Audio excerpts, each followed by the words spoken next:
નમસ્કાર વિદ્યાર્થી મિત્રો, જય હિન્દ, વંદે માતરમ. હું દીપક બોખારી પી લર્નિંગ હબના માધ્યમથી ફરીથી તમારી સાથે અને આજે આપણે વાત કરવા જઈ રહ્યા છીએ 11મા ધોરણના 12મા ચેપ્ટરનો સૌથી ઇમ્પોર્ટન્ટ ટોપિકમાંનો એક, એટલે કોણ તો કે નાઇટ્રોજનનું સ્થાપન. આપણે અહીંયા ઘણા બધા ખનિજ તત્વોની વાત કરી દીધી, એની અંદર મૂળભૂત રીતે કોની વાત કરવા જવી છે હવે તો કે નાઇટ્રોજનના સ્થાપનની મારે વાત તમને સમજાવવી છે. હવે એકચ્યુઅલ નાઇટ્રોજનનું સ્થાપન શું કામ? કેમ કે આપણને ખબર છે કાર્બન, હાઇડ્રોજન અને ઓક્સિજન આ ત્રણેય તત્વોને બાદ કરીએ તો એના પછીનું મૂળભૂત બંધારણીય તત્વ જો કોઈ કહેવું હોય તો એ નાઇટ્રોજન છે. ને તમને બધાને ખબર છે વનસ્પતિને આ નાઇટ્રોજન હવામાં સૌથી વધારે હોવા છતાં એ હવામાંથી ડાયરેક્ટ વનસ્પતિ પોતાના શરીરમાં લઈ શકતી નથી.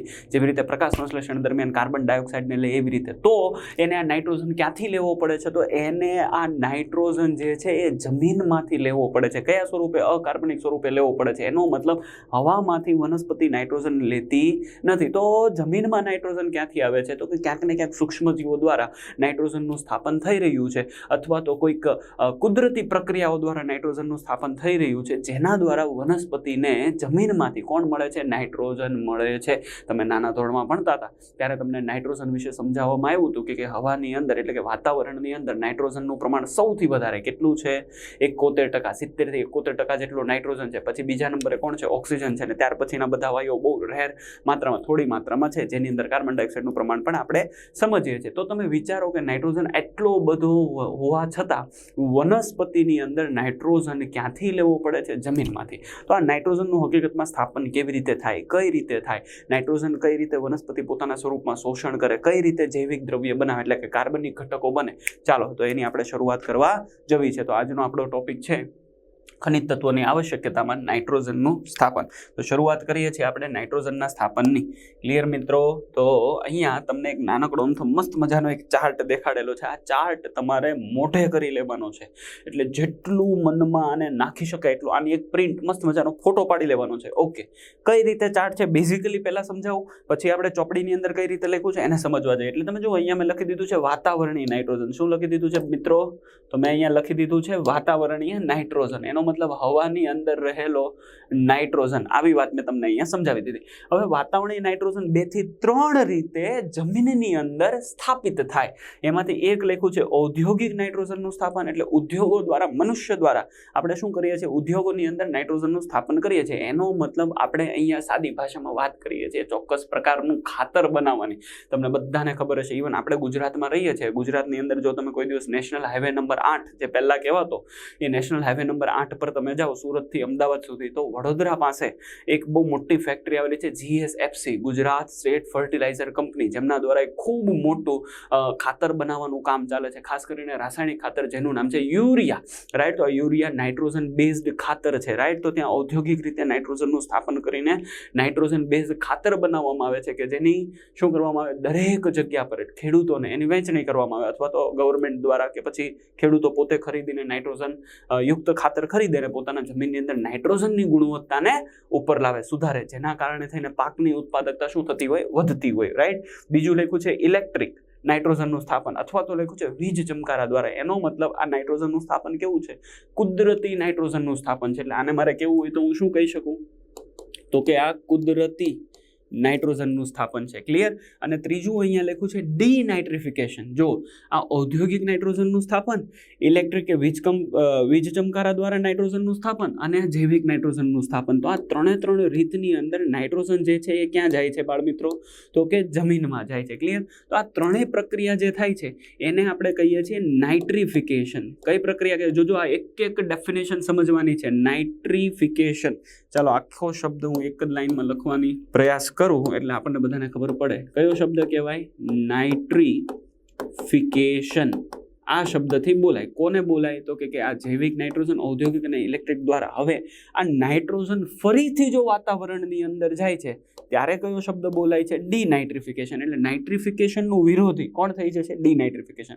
તો ક્યાંક ને ક્યાંક જમીનની અંદર નાઇટ્રોજનનું સ્વરૂપ બને છે એમોનિયમ, આને શું કહીશું? એમોનિયમ, અથવા તો એમોનિયા, નાઇટ્રેટ અને નાઇટ્રાઇટ. ક્લિયર? આ સ્વરૂપે અહીંયા શું થતું હોય છે? સંયોજનો બનતા હોય છે. બીજી વસ્તુ લખી છે કે આ જ સંયોજનો કોણ લે? તો કે વનસ્પતિ લે. એટલે વનસ્પતિમાં જુઓ મૂળ દ્વારા એનું શું થઈ જશે? શોષણ થશે. અને વનસ્પતિને આપણે શું કહીએ છીએ? તો કે ઉત્પાદકો. અને આ જે ઉત્પાદકો છે નાઇટ્રોજનને લેશે અને મોટાભાગના અકાર્બનિક ઘટકોમાંથી એનું રૂપાંતર કેમાં કરી દેશે? કાર્બનિક ઘટકોમાં. અને આ કાર્બનિક ઘટકોનો ખોરાક તરીકે કોણ ઉપયોગ કરે છે? પ્રાણીઓ. હવે વનસ્પતિ મરે, પ્રાણીઓ મરે, સૂક્ષ્મજીવો એને સડાવે અને એમાંથી અકાર્બનિકમાંથી ફરીથી કાં તો કાર્બનિક એટલે કે ફરીથી એમોનિફિકેશનની પ્રક્રિયા થાય અને આનો આ જ એમોનિયા અથવા તો નાઇટ્રોજન જે છે એ ફરીથી ક્યાં ભળી જાય? ભૂમિમાં. અથવા તો એનું ડીનાઇટ્રિફિકેશન થાય અને ફરીથી એ ક્યાં ભળી જાય? વાતાવરણમાં. બીજી વસ્તુ, પ્રાણીઓ દ્વારા જે કચરો નીકાળવામાં આવે છે, ઉત્સર્જન કરવામાં આવે છે, ખાસ કરીને હું તમને સમજાવું બીજી ભાષામાં, તો કે પ્રાણીઓ દ્વારા પોતાના શરીરમાંથી નાઇટ્રોજનયુક્ત કચરો નીકાળવામાં આવે. ઉદાહરણ તરીકે યુરિન એટલે મૂત્ર. ક્લિયર? તો જે યુરિન છે એમાં પણ કોણ છે? નાઇટ્રોજન. જમીનની અંદર જશે તો એ પણ એક નાઇટ્રોજનનો સ્ત્રોત છે. જો વિચારો તમે ધ્યાનથી, હા કે ના? ઘણા સમય પહેલા સાઉથ ઇન્ડિયાની અંદર એક વ્યક્તિ દ્વારા, બાળક કહેશ તો વધારે યોગ્ય રહેશે, એમના દ્વારા એક નવો પ્રોજેક્ટ બહાર પાડવામાં આવ્યો. એનો પ્રોજેક્ટ એવો હતો, એને કીધું એને ઇકોસન. કયો પ્રોજેક્ટ કીધો બાળકો? ઇકોસન. ખાલી ઇન્ફોર્મેશન આપું છું, 12મા ધોરણમાં તમારે ભણવામાં આવશે. હવે ઇકોસાન શું છે? તો ઇકોસાનની અંદર એમણે એવું કીધું કે હું એવા પ્રકારના ટોયલેટની વ્યવસ્થા કરું કે જેની અંદર 1 નંબર અને 2 નંબર માટે આખી વ્યવસ્થા અલગ હોય. એનો મતલબ કે જે યુરિન કલેક્શન થાય છે એ યુરિન કલેક્શન અલગ થાય અને જે પોટી બને છે એટલે કે જે મળ બને છે એ પણ અલગ થાય. આ બંનેને ભેગું નહીં થવા દેવાનું. જેટલું પણ યુરિન કલેક્શન થાય છે it is the source of nitrogen. એ યુરિનને આપણે ભેગું કરી દઈએ અને એ યુરિનને પ્યોરિફાઈડ કરીને વ્યવસ્થિત સાફસૂફ કરીને એનો ઉપયોગ આપણે કોના સ્વરૂપે કરી શકીએ? નાઇટ્રોજનના સ્ત્રોત સ્વરૂપે કરી શકીએ અને એને ડાયરેક્ટ આપણે ક્યાં નાખી શકીએ? જમીનમાં નાખી શકીએ અને એને આપણે ફળદ્રુપ કરી શકીએ. વિચારો તમે. એટલે એણે એવા પ્રકારના ટોયલેટની રચના કરી કે જેની અંદર વેસ્ટેજ કચરો અલગ એટલે કે મળ અલગ થઈ જાય અને યુરિન કલેક્શન અલગ થઈ જાય. એનો મતલબ જે આ યુરિન છે એ પણ ફરીથી ક્યાં ભળી શકવાની ક્ષમતા ધરાવે? ભૂમિમાં ભળી શકે. અને ફરીથી વનસ્પતિ આ નાઇટ્રોજન જે છે એને પોતાના શરીરમાં લઈ લેશે. કયા કયા સ્વરૂપે? તો કે NH3 સ્વરૂપે, NO2- સ્વરૂપે કે NO3- સ્વરૂપે, જેનું આપણે નેક્સ્ટ લેક્ચરમાં અથવા તો નેક્સ્ટ પોઈન્ટમાં આપણે વિગતવાર ભણવાના છીએ. ચાલો, મારી વાત ક્લિયર થઈ ગઈ. આ ઇકોસનના પોઈન્ટને હું અહીંયાથી રિલીઝ કરી દઉં એટલે કાઢી નાખું અને નાઇટ્રોજનની આપણે વાત સમજવાની શરૂઆત કરીએ. જુઓ પહેલી લાઈન મેં શું લખ્યું છે પહેલી લાઈનમાં? તો ત્યાં તમને સમજાશે કે ભાઈ કાર્બન, હાઇડ્રોજન અને ઓક્સિજન ઉપરાંત, કોના ઉપરાંત? તો કે કાર્બન, હાઇડ્રોજન અને ઓક્સિજન ઉપરાંત નાઇટ્રોજન પણ વનસ્પતિ માટે ખૂબ મહત્વનું છે. ક્લિયર? નાઇટ્રોજન જે છે એ ક્યાં વપરાય? જો જ્યારે આપણે ગુરુ પોષક તત્વોમાં સૌથી પહેલું નાઇટ્રોજન ભણાવ્યું હતું ત્યારે મેં આ જ લાઈનને સમજાવી હતી કે નાઇટ્રોજન જે છે એમિનો એસિડ, પ્રોટીન, અંતઃસ્ત્રાવો અને વિટામિનોના બંધારણીય ઘટક તરીકે ઉપયોગ થાય. બીજી વસ્તુ, વનસ્પતિમાં નાઇટ્રોજન જે છે એને ક્યાંથી શોષણ કરવું પડે? ભૂમિમાંથી. એનો મતલબ એ વાતાવરણમાંથી ડાયરેક્ટ લઈ શકતા નથી. એટલે કે વનસ્પતિ જે છે એ વાતાવરણમાંથી ડાયરેક્ટ નાઇટ્રોજનનું શોષણ કરી શકતા નથી. એટલા માટે એને ફરજિયાત કોના પર આધાર રાખવો પડે? ભૂમિ પર આધાર રાખવો પડે છે. ક્લિયર? બીજું, આ માટે સૂક્ષ્મજીવો સાથે સ્પર્ધા કરવી પડે. કેમ? તો કે સૂક્ષ્મજીવો જે છે એ પણ નાઇટ્રોજનને ક્યાંથી લે છે? જમીનમાંથી લે છે ને. એનો મતલબ વનસ્પતિ પણ નાઇટ્રોજન જમીનમાંથી લે, સૂક્ષ્મજીવો પણ ક્યાંથી લે? જમીનમાંથી. કોને લે? નાઇટ્રોજન. એનો મતલબ આ એક નાઇટ્રોજન માટે બાપ્પા બે વ્યક્તિઓ લડી રહ્યા છે, જેના કારણે થઈને નાઇટ્રોજનનો વપરાશ વધી જાય. એનો મતલબ જલ્દી નાઇટ્રોજનનું ઓપટેક થઈ જાય. વનસ્પતિ પણ મળે એટલો નાઇટ્રોજન લઈ લે, સૂક્ષ્મજીવો પણ મળે એટલો નાઇટ્રોજન લઈ લે. એના કારણે ભૂમિની અંદર નાઇટ્રોજન સીમાંતક પરિબળ બની જાય. કેમ કે જલ્દી ખૂટી જશે. એનો મતલબ કેમ કે ડિમાન્ડ છે ને ભાઈ. જો વનસ્પતિ પણ નાઇટ્રોજન લઈ લે ને સૂક્ષ્મજીવો પણ નાઇટ્રોજન લે ને, એના કારણે એમને નાઇટ્રોજન માટે શું કરવી પડે? સ્પર્ધા કરવી પડે છે. એટલે નાઇટ્રોજન કૃષિ નિવસન તંત્ર એટલે ખેતીવાડીના જગ્યા અથવા તો ખેતર તેમજ નૈસર્ગિક તંત્ર માટે સીમાંતક ખનિજ તત્વો તરીકે ઓળખાય છે અથવા તો ખનિજ તત્વો માટે છે. સીમાંતક પરિબળ કેમ? કેમ કે સૂક્ષ્મજીવો પણ વાપરશે અને વનસ્પતિ પણ નાઇટ્રોજનને લેશે. ક્લિયર થઈ ગઈ મારી વાત? એટલે અહીંયાથી ક્વેશ્ચન નીકળે છે કેવી રીતે એ સીમાંતક પરિબળ કહેવાય. Let me use another pen so you can clearly understand that underline. સીમાંતક પરિબળ કહેવાય. સૂક્ષ્મજીવો સાથે એને શું કરવાની છે? સ્પર્ધા કરવાની છે. અને નાઇટ્રોજન વનસ્પતિ પણ ક્યાંથી લે છે? ભૂમિમાંથી લે છે. ચાલો, આખી પોઈન્ટને મેં તમને ક્લિયર કરી દીધો. ઓકે, હવે જે નાઇટ્રોજન એટલે કે હવાની અંદર જે અહીંયા N2 લખ્યું છે એ હકીકતમાં શું છે? તો કે N∼N. ક્લિયર? N∼N. ક્લિયર? યાદ રહેશે તમને? એટલે કે નાઇટ્રોજનનો અણુ આ 3 બંધથી જોડાયેલો છે. ચાલો, આગળ વધીએ છીએ આપણે. હવે નાઇટ્રોજનનું સ્થાપન એટલે શું, આ ક્વેશ્ચન પૂછાય છે. જો જેવી રીતે તમે અગાઉના ચેપ્ટરમાં એટલે કે આના પછીનું જે 13મું ચેપ્ટર છે પ્રકાશ સંશ્લેષણ, એની અંદર તમે ભણશો કે કાર્બનનું સ્થાપન થાય છે. રાઈટ, કાર્બન એટલે શું, હવામાં કાર્બન ડાયોક્સાઇડના સ્વરૂપમાં છે, એનું સ્થાપન થઈને એમાંથી શું બને છે, ગ્લુકોઝ. એવી રીતે હવામાં રહેલા નાઇટ્રોજનનું આપણે શું કરીએ છીએ, સ્થાપન. શું કરીએ છીએ બાળ મિત્રો, સ્થાપન કરીએ છીએ. એટલે કે હવામાં રહેલા નાઇટ્રોજનનું એમોનિયામાં રૂપાંતર થવાની પ્રક્રિયાને શું કહેવામાં આવે છે, નાઇટ્રોજન સ્થાપન. એટલે આપણો ગોલ અલ્ટિમેટલી શું છે, તો કે હવામાં રહેલા નાઇટ્રોજનનું કેમાં રૂપાંતર કરવું, એમોનિયામાં રૂપાંતર કરવું, એ આપણો એકમાત્ર ગોલ છે. ચાલો, ક્લિયર થઈ ગયું અહીંયા સુધી. 9મો પોઈન્ટ. તો જુઓ, આપણે અહીંયા એક આખા વાતાવરણીય નાઇટ્રોજનનું સ્થાપન, ઔદ્યોગિક નાઇટ્રોજનનું સ્થાપન અને જૈવિક નાઇટ્રોજનના સ્થાપનને એક એક કરીને સમજવા જઈએ છીએ. એમાં સૌથી પહેલા મારે તમને સમજાવવું છે ઇલેક્ટ્રિકલ, એટલે કે વીજ ચમકારા દ્વારા નાઇટ્રોજનનું સ્થાપન. એટલે પહેલો પોઈન્ટ આપણે જે લેવા જઈ રહ્યા છે એ કયો છે, તો કે વાતાવરણીય નાઇટ્રોજનનું સ્થાપન. તમને અગાઉના ટોપિકમાં મેં એ વ્યાખ્યા સમજાવી દીધી કે નાઇટ્રોજનનું સ્થાપન એટલે શું. એટલે હવામાં વાતાવરણમાં રહેલો નાઇટ્રોજન જે છે એનું કેમાં રૂપાંતર થવાનું, તો કે એમોનિયામાં રૂપાંતર થવાની જે પ્રક્રિયા છે એને આપણે શું કહીએ છીએ, નાઇટ્રોજનનું સ્થાપન કહીએ છીએ. મારી વાત ક્લિયર થઈ જાય છે. હવે એના ઘણા બધા રીત છે, જેમ કે જૈવિક નાઇટ્રોજન સ્થાપન, ઔદ્યોગિક નાઇટ્રોજન સ્થાપન અને ઇલેક્ટ્રિક એટલે કે વીજળીના ચમકારે થતું નાઇટ્રોજનનું સ્થાપન. વીજળીના ચમકારા જ્યારે શબ્દ આવે ત્યારે તમારે બે રીત યાદ રાખવાની, બે પોઈન્ટ યાદ રાખવાના. એનો પહેલો પોઈન્ટ જે છે હું તમને સમજાવી દઉં, પછી હું તમને બીજા પોઈન્ટની વાત કરું. પણ પહેલો પોઈન્ટ ચાલો સમજવાની શરૂઆત કરીએ. તો વાતાવરણીય નાઇટ્રોજનનું સ્થાપન, વાતાવરણીય નાઇટ્રોજન સ્થાપન ત્યારે જ થાય જ્યારે વીજળીના ચમકારા હોય અથવા યુવી લાઇટ હોય. રાઈટ, એટલે નાઇટ્રોજન જે છે, ઓક્સિજન છે, જનરલી હવામાં હોવા છતાં એમાં નાઇટ્રોજન ઓક્સાઇડ બનતા નથી. પણ જ્યારે લાઇટનિંગ થાય, એટલે કે વીજળીના ચમકારા થાય, બસ એ વીજળીના ચમકારાની હાજરીમાં અથવા યુવી લાઇટની હાજરીમાં નાઇટ્રોજનના શું બને છે, ઓક્સાઇડ બને છે. શું બને છે બાળ મિત્રો, તો કે નાઇટ્રોજનના ઓક્સાઇડ બને છે. હવે આપણી ચોપડીમાં નાઇટ્રોજનના ઓક્સાઇડ જે છે એના 3 સ્વરૂપ આપી દીધા છે, નાઇટ્રોજનના ઓક્સાઇડ અથવા તો આ રીતે નાઇટ્રોજન અને આ રીતે. તો આ 3 સ્વરૂપ નાઇટ્રોજનના ઓક્સાઇડના છે. ફર્ધર આ નાઇટ્રોજનના ઓક્સાઇડ જે છે એ શું કામ કરે, રાઈટ, હું એક નાનકડો અમથું ઇરેઝર મારી દઉં એટલે તમને આ લાઈનમાં વચ્ચે નડે નહીં. ક્લિયર. હવે અહીંયા તમારે ખાલી એક નાનકડો અમથો સુધારો કરી નાખવાનો. અહીંયા લખી દેવાનું છે નાઇટ્રોજનના ઓક્સાઇડ. તો હવે આ નાઇટ્રોજનના જે ઓક્સાઇડ છે એ પાણી સાથે પ્રક્રિયા કરે. હવે પાણી ક્યાંથી આવ્યું ને, તો કે ભાઈ હવાની અંદર કોણ હોય, તો કે ભેજ હોય. બસ આ જે હવાનો ભેજ છે એની સાથે નાઇટ્રોજન ઓક્સાઇડ પ્રક્રિયા કરે અને 2 સ્વરૂપ બનાવે, NO2- અને NO3-. મારી વાત ખૂબ ધ્યાનથી સમજજો. આ NO2 અને NO3 કોણ, તો NO3 ને આપણે બોલીએ છીએ નાઇટ્રેટ.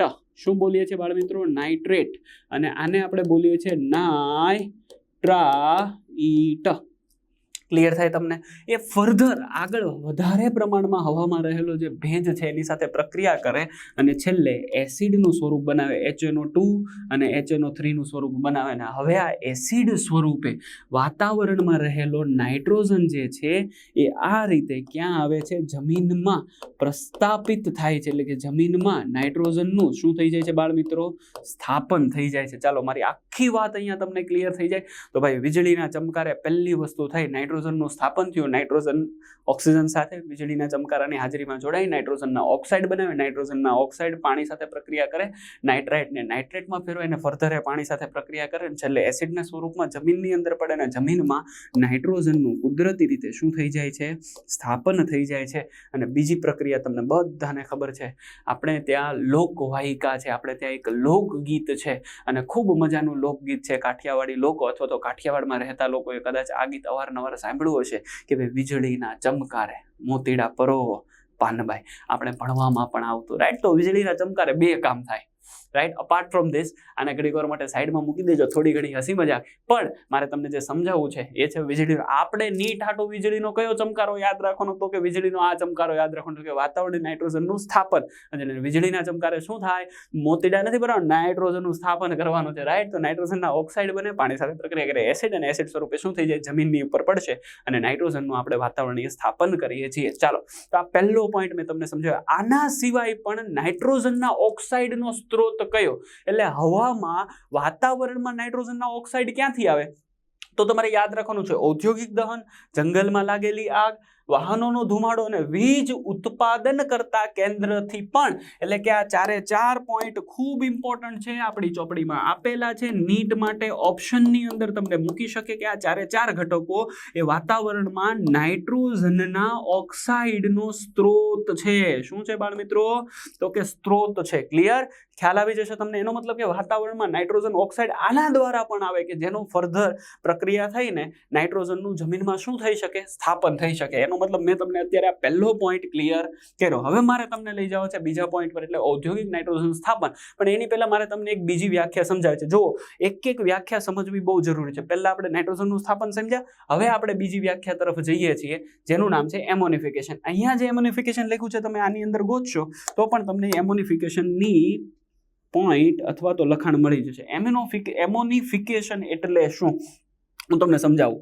રાઈટ? જો ઉપર લખાણ લખેલું આવી જશે તેમ છતાં હું અહીંયાથી સમજાવું. પ્રાણીઓ અને વનસ્પતિઓ. રાઈટ? જો શું છે? પ્રાણીઓ અને વનસ્પતિઓ જ્યારે મરે, રાઈટ? હવે સાંભળજો મારી વાત. વનસ્પતિએ તો નાઇટ્રોજનનું શું કર્યું છે? શોષણ કર્યું છે. ક્યાંથી કર્યું છે? તો કે ભૂમિમાંથી કર્યું છે. કયા સ્વરૂપે કર્યું છે? તો કે કાં તો એમોનિયા સ્વરૂપે, કાં તો નાઇટ્રાઇટ સ્વરૂપે, અને કાં તો નાઇટ્રેટ સ્વરૂપે. ક્લિયર થાય? આ 3 વનસ્પતિ માટેના યુઝેબલ ફોર્મ છે. આમાં સૌથી વધારે કયા સ્વરૂપે વનસ્પતિ લે? તો કે નાઇટ્રેટ સ્વરૂપે. કયા સ્વરૂપે લે બાળકો? તો કે નાઇટ્રેટ. બીજું કયું છે? નાઇટ્રાઇટ. અને ત્રીજું કયું છે? એમોનિયા. વનસ્પતિ આ 3નો ઉપયોગ કરે, પણ મુખ્યત્વે કોને લેતું હોય છે? નાઇટ્રેટને લેતું. આ 3નું શોષણ વનસ્પતિમાં થાય. વનસ્પતિ દ્વારા કોને મળે? પ્રાણીઓને મળે. હવે પ્રાણીઓ અને વનસ્પતિઓ જ્યારે મૃત્યુ પામે, શું પામે? મૃત્યુ. ત્યારે એમાં રહેલો કાર્બનિક નાઇટ્રોજન, કેમ કે કાર્બનિક સ્વરૂપ થઈ ગયું ને, એ કાર્બનિક નાઇટ્રોજન સૂક્ષ્મ જીવ દ્વારા કેમાં રૂપાંતર પામે? એમોનિફિકેશનની પ્રક્રિયા થઈ એમોનિયામાં રૂપાંતર પામે. એનો મતલબ અહીંયા વનસ્પતિ અને પ્રાણીઓમાં રહેલો મૃત વનસ્પતિ કે પ્રાણીમાં આવેલા કાર્બનિક નાઇટ્રોજનનું એમોનિયામાં કઈ પ્રક્રિયા થઈ? તો કે વિઘટન થવાની જે પ્રક્રિયા થાય છે એ પ્રક્રિયાની ડેફિનેશનને શું કહેશું? એમોનિફિકેશન. ક્લિયર થાય? તેમ છતાં આમાંનો કેટલોક એમોનિયા બાષ્પીભવન દ્વારા વાતાવરણમાં શું થઈ જાય છે? પુનઃ પ્રવેશ કરે છે. મોટા ભાગનો એમોનિયા ભૂમિમાં આવેલા સૂક્ષ્મ જીવો દ્વારા નાઇટ્રેટમાં ફેરવાય છે. હવે સાંભળો, મોટા ભાગનો એમોનિયા એટલે અહીંયા કોણ આવી ગયું? એમોનિયા. એટલે આપણે આને NH3, ઘણી વખત આપણે એમોનિયમ આયન સ્વરૂપ પણ બોલીએ છીએ. ક્લિયર? મોટા ભાગે આ જે એમોનિયા છે ભૂમિમાં આવેલા સૂક્ષ્મ જીવો દ્વારા કેમાં રૂપાંતર પામે? નાઇટ્રેટમાં. જુઓ, એટલા માટે આપણી ચોપડીમાં આ વાત સમજાવેલી છે. એટલે એમોનિયાનું રૂપાંતર કેમાં થઈ ગયું? નાઇટ્રેટમાં. નાઇટ્રેટ એટલે કોણ? તો કે NO3 માઇનસમાં રૂપાંતર થાય છે, ફેરવાય છે. ક્લિયર અહીંયા સુધી? આ કે ના? આ જ વાત તમને સમીકરણના સ્વરૂપમાં આપણી ચોપડીમાં સમજાવેલી છે. શું લખ્યું છે? જુઓ, અહીંયા કોણ આવી ગયું? તો કે એમોનિયા. ક્લિયર? હા કે ના? તો કે આ એમોનિયા છે ઓક્સિજનની હાજરીમાં નાઇટ્રોજનના શું બનાવ્યા? ઓક્સાઇડ. એટલે કે આ કોણ બન્યું? બોલો તો. નાઇટ્રાઇટ. અને આ નાઇટ્રાઇટ છે એનું રૂપાંતર કેમાં થઈ ગયું? નાઇટ્રેટમાં થઈ ગયું. ક્લિયર? કોણ હતું અહીંયા? તો કે એમોનિયા. એમોનિયા નહીં. કોણ? એમોનિયા. મુનિયા નહીં. કોણ? એમોનિયા. ક્લિયર થઈ ગયું? અહીંયા સુધી સમજાય છે તમને? હા કે? એટલે એમોનિયાનું રૂપાંતર કેમાં થયું? નાઇટ્રેટમાં. કોના દ્વારા થયું? સૂક્ષ્મજીવ દ્વારા. ક્યાં થયું? તો કે ભાઈ ભૂમિમાં, જમીનમાં જ આ પ્રક્રિયા થઈ ગઈ. ક્લિયર થાય છે? હા કે ના? આગળ વધીએ છીએ. હવે અહીંયા તમને એક નવો ટોપિક સમજાવીએ છીએ, ઔદ્યોગિક નાઇટ્રોજનનું સ્થાપન. એટલે આપણે હવે ક્યાં પહોંચ્યા? તો કે અહીંયા આ પોઈન્ટને સમજાવી દીધો. હવે આપણે આ પોઈન્ટને સમજી લે. ઔદ્યોગિક નાઇટ્રોજનનું સ્થાપન ક્યાં થાય? કેવી રીતે થાય? ગુજરાતની અંદર નેશનલ હાઈવે નંબર 8 પર તમે ચાલ્યા જાઓ તો સુરતથી કદાચ તમે અમદાવાદ જાઓ તો વચ્ચે એક બહુ મોટું શહેર આવે જેનું નામ છે વડોદરા. બસ એની બોર્ડર પર એક બહુ મોટી ફેક્ટરી છે જેને આપણે બોલીએ છીએ GSFC, Gujarat state fertilizer company. હવે આ જે ગુજરાત સ્ટેટ ફર્ટિલાઇઝર કંપની છે એ ઔદ્યોગિક રીતે નાઇટ્રોજન બનાવે છે. અને એ નાઇટ્રોજનના સ્વરૂપમાં ખાતર બનાવે છે, યુરિયા બને છે. ફર્ટિલાઇઝર એટલે ખાતર. અને યુરિયા જે છે ત્યાંથી આખા જ ભારતની અંદર ખેડૂતો સુધી સપ્લાય થાય છે. કેમ? કેમ કે જમીનની અંદર કોને નાખવાનું છે? નાઇટ્રોજનનું સ્થાપન કરવાનું છે. હવે જમીનની અંદર જ્યારે નાઇટ્રોજન જાય, સાંભળજો મારી વાત ધ્યાનથી, એટલે કે જમીનમાં, એટલે કે ભૂમિની અંદર જે નાઇટ્રોજનના ફોર્મ છે એ ભૂમિમાંથી વનસ્પતિ પણ લેશે અને બીજું કોણ લેશે? સૂક્ષ્મજીવો પણ લેશે. એટલે કે ભૂમિની અંદર નાઇટ્રોજન જેટલો પણ હોય એ વનસ્પતિ અને સૂક્ષ્મજીવ બંને લેવાનું ચાલુ કરી દેશે, બંને લઈ લેશે. એનો મતલબ નાઇટ્રોજન ત્યાં કેવો થઈ જાય? ખાલી થઈ જાય. હવે જો નાઇટ્રોજન ખાલી થઈ જાય તો એના માટે સૂક્ષ્મજીવો અને વનસ્પતિ નાઇટ્રોજન માટે શું કરશે? સ્પર્ધા કરશે. અને આના કારણે જમીનમાં નાઇટ્રોજન જે છે એ સીમાંતક પરિબળ બની જાય છે. એટલા માટે આપણે બહારથી ખેતી લાયક જે નિવસન તંત્ર છે, એટલે કે જ્યાં ખેતી થતી હોય ત્યાં આપણે નાઇટ્રોજનને નાખવું પડતું હોય છે. અને એટલા માટે આપણે ઔદ્યોગિક રીતે પણ નાઇટ્રોજનનું શું કરીએ છીએ? સ્થાપન કરીએ છીએ. આપણી ચોપડીમાં આ સૂત્ર દ્વારા નથી સમજાવ્યું. તમે ધોરણ 10માં હેબર પદ્ધતિ ભણી ગયા છો. બસ આ હેબર પદ્ધતિનું જ મેં વર્ણન કર્યું છે. હાઇડ્રોજન એ નાઇટ્રોજન સાથે જોડાય અને કોણ બનાવી દે? તો કે એમોનિયા જે છે કોની સાથે? કાર્બન ડાયોક્સાઇડ જોડાય અને શું બનાવે? યુરિયા બનાવે. અને આ યુરિયાનો આપણે ખેતરની અંદર ખાતર તરીકે ઉપયોગ કરીએ અને નાઇટ્રોજનનું જમીનમાં શું કરીએ છીએ? સ્થાપન કરીએ છીએ. તો મિત્રો આ કોની વાત થઈ ગઈ? ઔદ્યોગિક નાઇટ્રોજનના સ્થાપનની વાત થઈ ગઈ. ક્લિયર અહીંયા સુધી? હવે આપણે નેક્સ્ટ પોઈન્ટ જે ભણવાનો છે એની વાત કરવી છે. એટલે આ એમોનિફિકેશન તમને આખું ક્લિયર થઈ જવું જોઈએ. ચાલો, આખું એમોનિફિકેશન ક્લિયર થઈ ગયું. આની પહેલાની સ્લાઇડ તમે જુઓ, એટલે મેં અહીંયા તમને એમોનિફિકેશન ઔદ્યોગિક નાઇટ્રોજનનું સ્થાપન સમજાવ્યું. હવે આના પહેલા આપણે કયો પોઈન્ટ ભણી ગયા? તો તમે જોઈ લો, વાતાવરણીય નાઇટ્રોજનના સ્થાપનની વાત કરી દીધી. આના પહેલાનો કયો પોઈન્ટ ભણી ગયા? તો કે કેવી રીતે આ સીમાંતક પરિબળ છે એ મેં તમને સમજાવી દીધું. અને આના પહેલા આપણે કોની પોઈન્ટ ભણી ગયા? તો કે કોઈ પોઈન્ટ નથી ભણ્યા. અહીંયાથી આપણે શરૂઆત કરી હતી લેક્ચરની. મારી વાત ક્લિયર થાય? હા કે ના?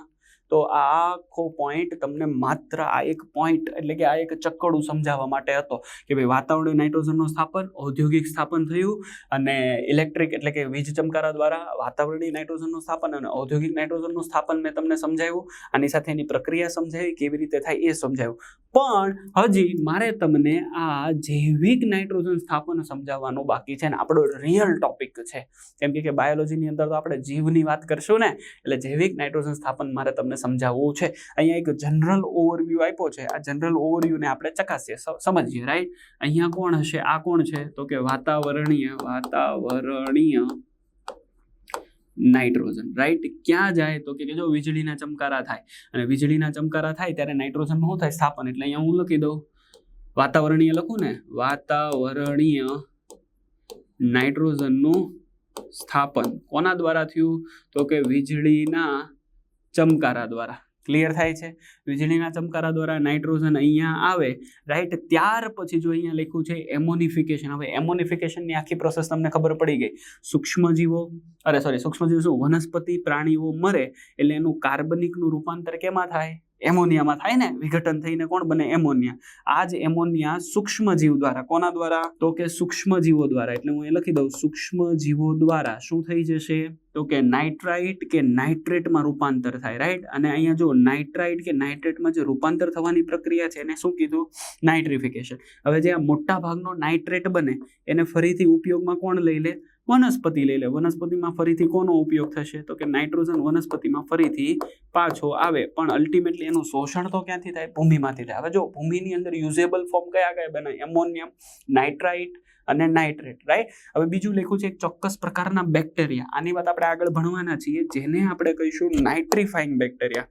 અહીંયા તમને હિન્ટ આપી રહ્યો છું. કોણ છે બાળ મિત્રો? તો કે નાઇટ્રીફાઈંગ બેક્ટેરિયા. નાઇટ્રીફાઈંગ બેક્ટેરિયા કઈ પ્રક્રિયા કરે? નાઇટ્રિફિકેશનની પ્રક્રિયા કરે. એટલે એમોનિયાનું નાઇટ્રેટ અને નાઇટ્રાઇટમાં રૂપાંતર કરે. હવે અહીંયા આવેલો એમોનિયા, નાઇટ્રાઇટ ને નાઇટ્રેટ, એનું શું થાય? તો કે એનું ડીનાઇટ્રિફિકેશન થાય. જો નાઇટ્રિફિકેશનની વિરુદ્ધ પ્રક્રિયા. નાઇટ્રિફિકેશનમાં નાઇટ્રોજનનું શું થાય? તો કે સ્થાપન. અહીંયા શું થાય? ડીનાઇટ્રિફિકેશનમાં વિઘટન થાય અને ફરીથી એ કેમાં ચાલ્યો જાય? વાતાવરણમાં નાઇટ્રોજન સ્વરૂપે ચાલ્યો જાય. રાઈટ? બીજું લખ્યું છે અહીંયા નાઇટ્રોજન ફિક્સિંગ બેક્ટેરિયા, જે ક્યાં કામમાં આવશે? નેક્સ્ટ ટોપિકમાં, જેને આપણે કહીએ છીએ જૈવિક નાઇટ્રોજનનું સ્થાપન. પણ હજી મેં તમને એ ભણાવ્યું નથી, એ હું તમને ભણાવીશ એટલે તમને ક્લિયર થઈ જશે. નાઇટ્રીફાઈંગ બેક્ટેરિયા શું કરે? તો કે એમોનિયામાંથી નાઇટ્રેટ ને નાઇટ્રેટનું રૂપાંતર કરે. ચાલો, આખું ચક્કડું ખબર પડે. એટલે વાતાવરણમાં રહેલો નાઇટ્રોજન જમીનમાં આવે, જમીનમાં ઇન્ટરકન્વર્ઝન થાય, યુઝેબલ ફોર્મમાં આવે, વનસ્પતિ લે, વનસ્પતિ દ્વારા પ્રાણીઓ રહે, બંને મરે, ફરીથી કેમાં રૂપાંતર થાય? એમોનિફિકેશનની પ્રોસેસ થાય, એમોનિયામાં રૂપાંતર થાય, એમોનિયામાંથી બીજા કન્વર્ઝેશન થાય. મોટાભાગનો એમોનિયામાંથી અમુક એમોનિયા બાષ્પીભવન દ્વારા વાતાવરણમાં જાય, આનું કન્વર્ઝેશન થાય. જો ડીનાઇટ્રીફાઈંગ બેક્ટેરિયા આવે તો ફરીથી વાતાવરણીય નાઇટ્રોજન બનાવે, અને નાઇટ્રીફાઈંગ બેક્ટેરિયા તો નાઇટ્રેટનું નાઇટ્રેટમાં શું કરે? રૂપાંતર કરે અને આ જે નાઇટ્રેટ છે ફરીથી ક્યાં ચાલ્યો જાય, જમીનમાં ચાલ્યો જાય. અને ત્રીજું છે જૈવિક નાઇટ્રોજન સ્થાપન, એની વાત આપણે પછીથી લઈશું, રાઈટ. અહીંયા તમે ઔદ્યોગિક શબ્દ પણ એડ કરી શકો છો, ઔદ્યોગિક નાઇટ્રોજનનું સ્થાપન, અને એના દ્વારા પણ નાઇટ્રોજન જે છે એ ક્યાં આવે છે, તો કે જમીનમાં આવે છે. ચાલો, તો આખું ચકડું ક્લિયર થઈ ગયું. નેક્સ્ટ પોઈન્ટ પર ભણીએ આપણે. નેક્સ્ટ પોઈન્ટની વાત કરવી છે એટલે કોણ, તો કે અહીંયા ત્રીજી ડેફિનેશન ભણીએ છીએ, નાઇટ્રિફિકેશન. કોની વાત કરવી છે? બહુ ઇમ્પોર્ટન્ટ ટોપિક છે હો મિત્રો, આ આવડવો જોઈએ ને જોઈએ. જો નાઇટ્રિફિકેશન એટલે શું, તો કે એમોનિયાનું, હમણાં આપણે આગળની સ્લાઇડમાં વાત કરી ને, એમોનિયાનું નાઇટ્રિફાઇંગ બેક્ટેરિયા દ્વારા નાઇટ્રાઇટ અને નાઇટ્રેટમાં રૂપાંતર થવાની પ્રક્રિયા, એને જ આપણે શું કહીશું, તો કે નાઇટ્રિફિકેશનની પ્રક્રિયા. એટલે કે જે એમોનિયા છે એનું નાઇટ્રાઇટ અને નાઇટ્રેટમાં રૂપાંતર થવાની પ્રક્રિયાને શું કહેવાય, નાઇટ્રિફિકેશન. આ કામ કરતા બેક્ટેરિયાને, હકીકતમાં આ પ્રક્રિયા થઈ ક્યાં, તો આ પ્રક્રિયા થઈ જમીનમાં. એનો મતલબ ને જમીનમાં કોણ હોય, તો કે બેક્ટેરિયા હોય. ઈ બેક્ટેરિયાને શું કહેવાય, તો કે નાઇટ્રિફાઇંગ બેક્ટેરિયા કહેવાય. કેવા બેક્ટેરિયા કહેવાય, નાઇટ્રિફાઇંગ બેક્ટેરિયા. જો એના માટે મેં બહુ ઇમ્પોર્ટન્ટ પોઈન્ટ લખ્યો છે કે આ બેક્ટેરિયા કેવા છે, રસાયણ સોપ જેવી છે. મતલબ આ બેક્ટેરિયા પોતાનો ખોરાક જાતે બનાવે છે, પરંતુ પ્રકાશ સંશ્લેષણ દ્વારા નહીં. કોના દ્વારા, રસાયણ સંશ્લેષણ દ્વારા. એટલા માટે એને રસાયણ સ્વોપ જેવી કીધા છે. મારી વાત યાદ રહે, હા કે ના? પહેલી પ્રક્રિયા એટલે એમોનિયાનું ઓક્સિજન સાથે પ્રક્રિયા થાય, ઓક્સિડેશન કરે, અને ઓક્સિડેશન કરીને કેમાં રૂપાંતર કરશે, તો કે સૌથી પહેલું નાઇટ્રાઇટમાં રૂપાંતર કરશે. કેમાં રૂપાંતર કરશે, નાઇટ્રાઇટમાં રૂપાંતર કરશે. અને આ રૂપાંતર કરવા માટે કયા રસાયણ સ્વોપ જેવી જવાબદાર છે, તો અહીંયા લખી દીધું છે નાઇટ્રોસોમોનાસ અને નાઇટ્રોકોકસ. Very important. આ પોઈન્ટ તમને આવડવો જ જોઈએ. 5 સ્ટાર લખું છું, યાદ રહેવું જોઈએ. નાઇટ્રિફિકેશન ક્યાં થયું, જમીનમાં થયું. કોના દ્વારા થયું, બેક્ટેરિયા દ્વારા. કયા બેક્ટેરિયા, નાઇટ્રિફાઇંગ બેક્ટેરિયા. શું કર્યું, એમોનિયાનું નાઇટ્રાઇટ અને નાઇટ્રેટમાં રૂપાંતર કર્યું. ક્યાં છે, આયરો એમોનિયા, ઓક્સિજનની હાજરીમાં ઓક્સિડેશનની પ્રક્રિયા થાય. કોણે કર્યું, નાઇટ્રિફાઇંગ બેક્ટેરિયા. કયા બેક્ટેરિયા, તો કે નાઇટ્રોસોમોનાસ અને નાઇટ્રોકોકસ. કેમાં રૂપાંતર કર્યું, તો કે નાઇટ્રેટમાં. ને હવે આ નાઇટ્રેટ જે છે, આવી ગયો જોઈ રહ્યો, આ નાઇટ્રેટ જે છે ફરીથી પાણી સાથેની પ્રક્રિયા દ્વારા કેમાં રૂપાંતર થાય. અને બીજું જો અહીંયા લખ્યું છે આ જ પ્રક્રિયા, રાઈટ, એની અંદર કેમાં રૂપાંતર થાય, તો કે નાઇટ્રોબેક્ટરની મદદથી. રાઈટ, કોની મદદથી, નાઇટ્રોબેક્ટરની મદદથી. રાઈટ, આ 2 વાર આવી ગયું છે, રાઈટ. એટલે આમાંથી આ એકને આપણે કાઢી નાખીએ. ઓકે, નાઇટ્રોબેક્ટરની મદદથી કેમાં રૂપાંતર કરે, નાઇટ્રેટમાં. નાઇટ્રેટમાં. ક્લિયર. હવે તમે જુઓ અહીંયા 3 બેક્ટેરિયાના નામ આવ્યા. ત્રણેય બેક્ટેરિયા રસાયણ સંશ્લેષી, રસાયણ સ્વોપ જેવી છે, અને એમોનિયાનું નાઇટ્રાઇટ ને નાઇટ્રેટમાં રૂપાંતર કરે છે. ક્લિયર. વનસ્પતિ આ પ્રકારે નિર્માણ પામેલા નાઇટ્રેટનું શોષણ કરી એને ક્યાં સુધી લઈ જાય છે, તો કે નાઇટ્રેટ જે અહીંયા બન્યો, જો આવી રહ્યો, આ બની ગયો નાઇટ્રેટ, આ ફાઇનલ પ્રોડક્ટ. અહીંયા જે આ નાઇટ્રેટ બન્યો, એ નાઇટ્રેટને વનસ્પતિ હવે ક્યાં લઈ જશે, તો કે એનું શોષણ ક્યાંથી કરે, મૂળ, અને ક્યાં લઈ જાય, પર્ણ તરફ લઈ જાય, જ્યાં તેનું રિડક્શન કરી ફરીથી કોનું નિર્માણ કરે, એમોનિયાનું નિર્માણ કરે, જેના દ્વારા હવે આ એમોનિયા જે છે એમાંથી કોણ બને, એમિનો એસિડ બનવાની શરૂઆત થાય. Right, clear. ફરીથી સમજાવું છું. મૂળ દ્વારા એને કોનું શોષણ કર્યું, તો કે NO3-. ક્યાં ગયું, તો કે પર્ણમાં. રાઈટ, પર્ણમાં ક્યાં શું થયું, તો કે NO3- નું રિડક્શન થઈ ગયું. કેમાં થઈ ગયું, એટલે નાઇટ્રેટનું રિડક્શન થઈ ગયું. કેમાં થઈ ગયું, બોલો, તો કે એમોનિયામાં. અને આ એમોનિયા ફરીથી કોના, અલગ અલગ પ્રકારના એમિનો એસિડના બંધારણ માટે જરૂરી છે. રાઈટ, તો તમે જુઓ ક્યાંક ને ક્યાંક ઇન્ટર કન્વર્ઝેશનની પ્રક્રિયા કરી, પણ આ વનસ્પતિની અંદર થાય. મારી વાત ક્લિયર થાય, સમજાય, હા કે ના? 100% આ પ્રક્રિયા. હવે તમને એમ થાય આ પ્રક્રિયા સર ફરીથી સમજાવો. જો મેં આ પ્રક્રિયા તમને આગળની સ્લાઇડમાં ભણાવી જ છે, હું ફરીથી સમજાવું. જોઈ લો, એમોનિયા કેમાં રૂપાંતર થયો, નાઇટ્રાઇટમાં.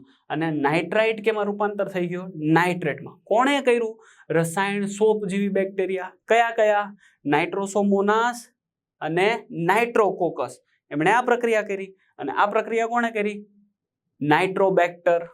ચાલો, ક્લિયર, સમજાય તમને આખી સ્ટોરી? હા કે ના? તો આખું નાઇટ્રિફિકેશન તમને ક્લિયર થવું જોઈએ, રાઈટ? એમોનિયા ઓક્સિજન સાથે સંયોજાય, નાઇટ્રોસોમોનાસ નાઇટ્રોકોકસ દ્વારા, આ લાઈન લખી નાખજો, બંને બેક્ટેરિયા. અને બીજું જે છે નાઇટ્રાઇટ, એનું રૂપાંતર કેમ થયું? નાઇટ્રેટમાં. કોના દ્વારા? નાઇટ્રોબેક્ટર દ્વારા. ચાલો, ક્લિયર અહીંયા સુધીની વાત સમજાણી? હવે નાઇટ્રિફિકેશન છે, ફરીથી એની એ જ વસ્તુ સમજાવું છું, રિપીટ કરું છું તમારી સામે. 2 સ્ટેજમાં થાય. પહેલા લેખા છે નાઇટ્રોસોમોનાસ. હવે જેવું નાઇટ્રોસોમોનાસ લખ્યું એટલે તમને ખબર પડવી જોઈએ એમોનિયા જે છે એનું રૂપાંતર કેમાં થઈ ગયું?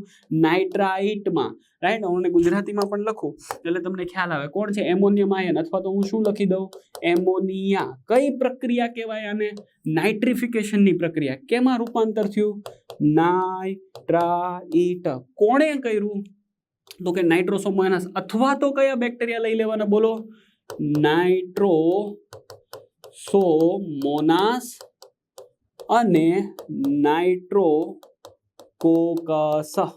ક્લિયર? આ બેક્ટેરિયા દ્વારા આ પ્રક્રિયા થાય અને કોણ બને? નાઇટ્રાઇટ. અમે દેખાડેલા છે નાઇટ્રોસોમોનાસ, મેં તમને દેખાડેલા છે. કેવા છે આ બેક્ટેરિયા?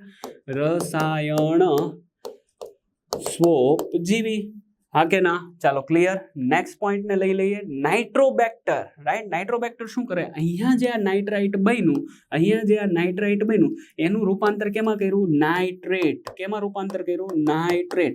એટલે એ જ નાઇટ્રિફિકેશનની પ્રક્રિયા અમે 2 સ્ટેજમાં દેખાડી છે ને. કરવા માટે જવાબદાર કોણ? નાઇટ્રોબેક્ટર.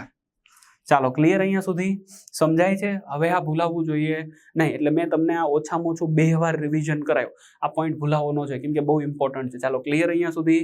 હા કે ના? ડીનાઇટ્રિફિકેશનને પણ જોઈ લેજો. નાઇટ્રિફિકેશનમાં શું થતું હતું?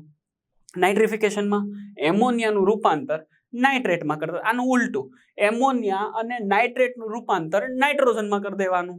હા કે ના? ક્લિયર થાય? એને આપણે શું કહીશું? ડીનાઇટ્રિફિકેશન. જોઈ લો, ભૂમિમાં આવેલા નાઇટ્રેટ અને એમોનિયાનું ડીનાઇટ્રિફિકેશન દ્વારા નાઇટ્રોજનમાં રિડક્શન થવાની પ્રક્રિયાને શું કહેવાય છે? ડીનાઇટ્રિફિકેશન. કોણ કરે? તો કે સ્યુડોમોનાસ અને Thiobacillus bacteria. So again this is the 2 example that you have to remember. One is the Pseudomonas and second one is the Thiobacillus નામના બેક્ટેરિયા જે ડીનાઇટ્રિફિકેશનની પ્રક્રિયા કરે. ડીનાઇટ્રિફિકેશન કોણ કરે? સ્યુડોમોનાસ. અને કોણ કરે? થાયોબેસિલસ નામના બેક્ટેરિયા શું કરશે? ડીનાઇટ્રિફિકેશનની પ્રક્રિયા કરે. ફરીથી વાતાવરણમાં કોણ વયું જાય? તો કે વાતાવરણીય નાઇટ્રોજન ભેગો થઈ જાય. હવે જો અહીંયા નાઇટ્રોજનનું ફિક્સેશન કેટલા પ્રકારે થાય? જો આટલા એક ટેબલમાંથી બધું આવડશે તમને. નાઇટ્રોજનનું ફિક્સેશન કેટલા પ્રકારે થાય? નંબર 1, વાતાવરણીય N2 નું ફિક્સેશન થાય. કોના દ્વારા? તો કે ભાઈ વીજળીના ચમકારા દ્વારા. આખું મેં તમને સમજાવી દીધું. બીજું કોના દ્વારા થાય? તો કે ઔદ્યોગિક નાઇટ્રોજનનું સ્થાપન.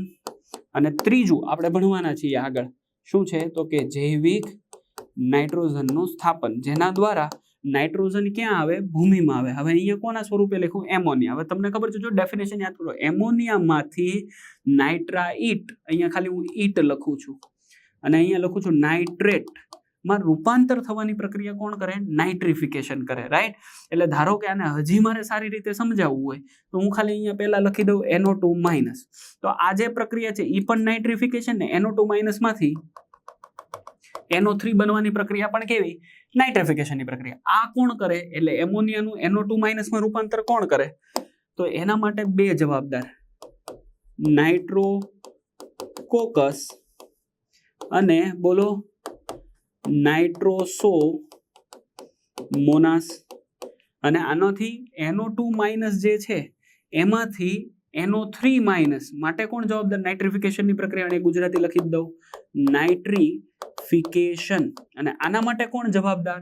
બોલો, ચાલો આવડવું જ જોઈએ તમને. નાઇટ્રોબેક્ટર નામના બેક્ટેરિયા. જુઓ, આખી માહિતી મેં તમને અહીંયા લખી દીધી. હવે તમને આ પ્રક્રિયા ક્યાં થાય, એટલે કે આટલી પ્રક્રિયા ક્યાં થાય તો તમને એ પણ ખબર છે, જમીનમાં સૂક્ષ્મજીવ દ્વારા જ થાય. હલો, મારી વાત ક્લિયર થાય છે? સમજાય છે? બહુ ઇમ્પોર્ટન્ટ પોઈન્ટ, રાઈટ? તમારે આ રીતે લખવું હોય તોય ભલે, સાઈડમાં લખી દેવું હોય તોય ભલે, બુકની બાજુમાં લખી દેવું તોય ભલે, બુકમાં અંડરલાઈન કરવું હોય તોય ભલે, પણ બાય પ્રોમિસ તમને આવડવું જોઈએ. આવડશે ને? પાક્કું આવડશે ને? એટલે આ પાડો, આકલા પડકારા કરતા રહ્યો, આવડવું જોઈએ બાળ મિત્રો. ક્લિયર? એક એક પોઈન્ટને આપણે સમજીએ છીએ એ પ્રમાણે તમને આવડવું જોઈએ. ચાલો ક્લિયર? હા કે ના? હવે આપણે આગળ વધીએ છીએ. નાઇટ્રિફિકેશન, એની એ જ પ્રોસેસને મેં ફરીથી સમજાવી છે, જોઈ લો.